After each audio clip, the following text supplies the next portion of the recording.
Web series story presents L A Confidential. ये film neo noir crime drama है। Curtis ने इसे direct, produce और राइटिंग का काम किया था। जेम्स एलरॉय के 1990 में छपी एल ए क्वाड्रेट सीरीज की तीसरी बुक एल ए कॉन्फिडेंशियल पर यह बेस्ड है। $35 मिलियन बजट की इस फिल्म ने $126 मिलियन का कलेक्शन किया था। जब यह फिल्म ऑस्कर में नॉमिनेट हुई तब इसका सामना हुआ टाइटैनिक फिल्म से। ये फिल्म सिर्फ 2 ही अवार्ड, अडॉप्टेड स्क्रीन प्ले और बेस्ट सपोर्टिंग एक्ट्रेस अवार्ड को जीत पाई। बाकी सारे अवार्ड्स टाइटैनिक ने जीत लिए। फिल्म को बाद में नेशनल फिल्म रजिस्ट्री में शामिल किया गया। यूएस गवर्नमेंट जिन फिल्मों को कल्चर और इतिहास के कॉन्टेक्स्ट में सिग्निफिकेंट पाती है उन्हें इस रजिस्ट्री में शामिल कर लेती है। अगर इसके IMDb रेटिंग की बात करें तो वह 8.4, जो कि काफ़ी बेहतरीन है। कहानी शुरू करने से पहले अगर आपने चैनल को सब्सक्राइब नहीं किया तो सब्सक्राइब कर लीजिए और बेल आइकन दबा दीजिए। अगर ये वीडियो पसंद आए तो लाइक का बटन दबाना ना भूलें। दौर चल रहा है 1950 के शुरुआती दशक का। लॉस एंजलिस पुलिस डिपार्टमेंट के ऑफिसर एक्सले को अपने पिता के जैसा नाम कमाना है, उनके जैसी रेपुटेशन बनानी है। एक्सले के पिता प्रेस्टन फेमस डिटेक्टिव थे। उनको किसी अनजान शख्स ने हमला करके मार दिया था, पर वास्तव में हुआ क्या था ये आज तक एक्सले जान नहीं पाया। उसने उस अनजान शख्स का निक नेम रोलो तोमासी रखा है। एक्सले का बॉस है स्मिथ उसे कायर समझता है। उसने एक बार एक्सले से कहा, तुम किसी के पीठ में गोली मारने की हिम्मत नहीं रखते।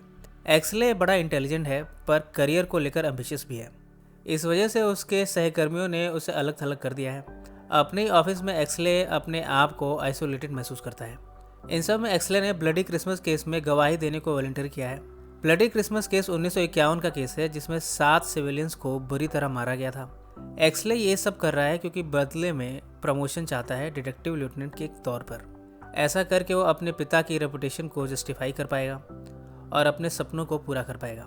इस कहानी में ऑफिसर वाइट भी है। वाइट को एक्सले पसंद नहीं करता। वाइट को शातिर दिमाग वाला वायलेंट किस्म का इंसान मानता है। वाइट अब्यूजिव है, अपराधियों के साथ बड़ा दुर्व्यवहार करता है।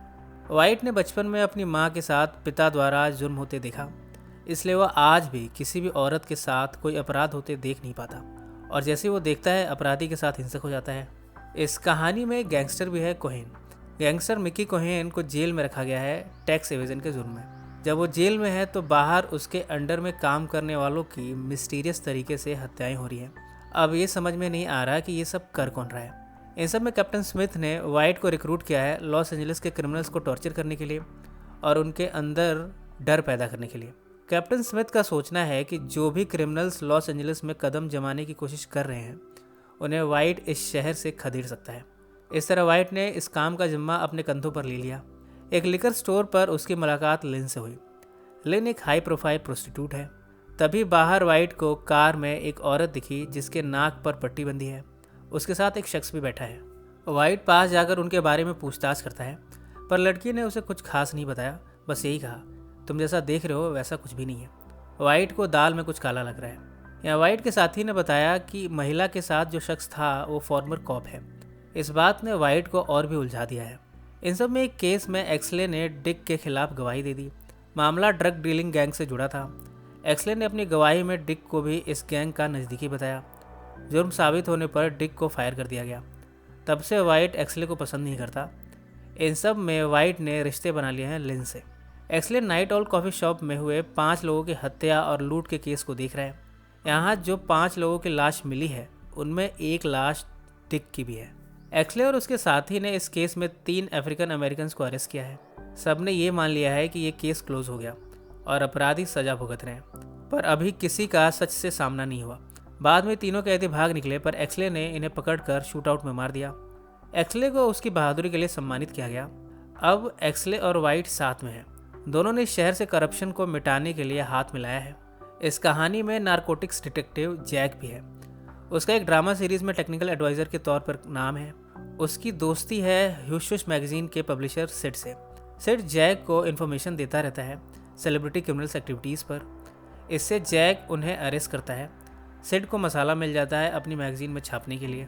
वाइट ने नाइट आउल केस में जो 5 लाशें देखी उनमें एक लाश सुजैन की है। ये वही लड़की है जिसे वाइट ने कार में देखा था नाक पर पट्टी बांधे हुए। उसने इस लड़की को आइडेंटिफाई किया। वो पहुंचा उसके घर। यहाँ उसकी माँ ने बताया कि सुजैन का बॉयफ्रेंड डिक था। उसे याद आया कि उस लड़की ने कहा था जैसा तुम देख रहे हो वैसा नहीं है। उसने सुजैन के घर की तलाशी लेनी शुरू की। यहाँ उसे उस फॉर्मर कॉप की डेड बॉडी मिली है जो उस दिन सुजैन के साथ था। इन सब के तार वाइट को कोहेन से जुड़े लग रहे हैं। उसने कोहेन के बॉडीगार्ड जॉनी को पूछताछ किया। उसने बताया मिक ने लार्ज स्केल्स में हीरोइन चुराई थी, वो उसे बेचने की कोशिश कर रहा था। हो सकता है इसमें उसकी जान गई हो। पर वाइट को समझ नहीं आ रहा कि आखिर ये सब कर कौन रहा है। कुछ समय पहले सिड ने जैक को इन्वॉल्व किया था एक सेटअप में। इन्होंने स्ट्रगलिंग एक्टर रेनॉल्ड्स और डिस्ट्रिक्ट अटॉर्नी एलिस की एक समलैंगिक मुलाकात कराई। इन दोनों का इरादा यहाँ एक स्कैंडल क्रिएट करने का था। सिड को इससे अपनी मैगजीन के लिए मसाला मिल जाता, पर बाद में यहाँ रेनॉल्ड्स की डेड बॉडी मिली। इससे जैक को काफ़ी गिल्ट हुआ। उसने एक्सले से मुलाकात की और उसके साथ मिलकर असली किलर को ढूंढना चाहता है। जैक को अपनी छानबीन में कुछ सबूत मिले हैं। वो पहुंचा है स्मिथ के पास। उसने उसे कन्फ्रंट करते हुए कहा, मुझे मालूम है कि सालों पहले कोहेन का बॉडीगार्ड मिक और डिक एक साथ काम करते थे, और वो भी तुम्हारे अंडर।